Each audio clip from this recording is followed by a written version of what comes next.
讲到德巴起步案件中，受伤上较严重是一个姓陈的少年囡仔，即马伊受伤画面被公开，同时甲因老母、甲因阿姐呢，先到厝边呢，赶紧做处理，伊规身躯拢受伤，受到真艰苦，冲到中庭也水管用水管伊就淋水，这个赶紧呢就要解伊的这个伤痛，伫亲人赶紧呢三个人一奥多麦就冲到病院去急救，验过规身躯有91%是1度到2度的烧烫伤，目前还伫交互病房伫急救。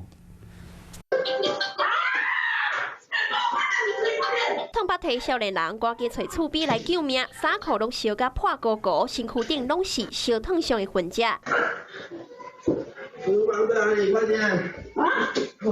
才无到2分钟，厝边的厝嘛拢是乌烟，只好赶紧来逃生。下去走楼梯，这边。一家伙仔走到社区的中庭，少年人冲向起水管的老母，为头淋甲脚，互空嘴卖遐尼疼。为伊的动作，就会当看出来代志正赶紧。妈妈先出来，弟弟。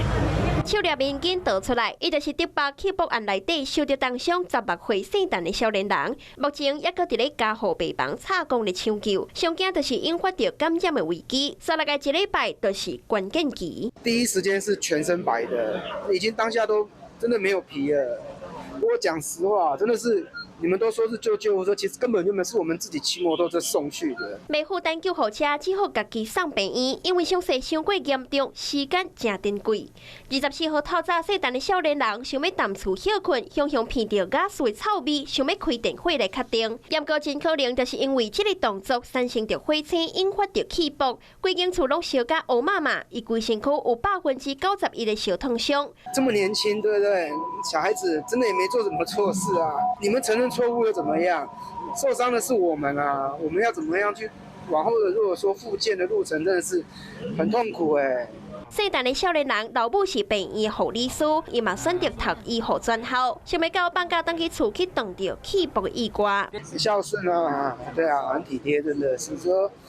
怎么遇到这种事，我们真的是不能理解。担任主委阿姑蜡烛上头烧，地方的社团嘛来甲斗加油，希望姓陈的少年人会当平安渡过这关。大家好，我是林依文。想要掌握多元的新闻资讯，当然也包括体坛动态，就要锁定华视新闻频道，还有订阅华视的 YouTube 频道，按赞、订阅、开启小铃铛。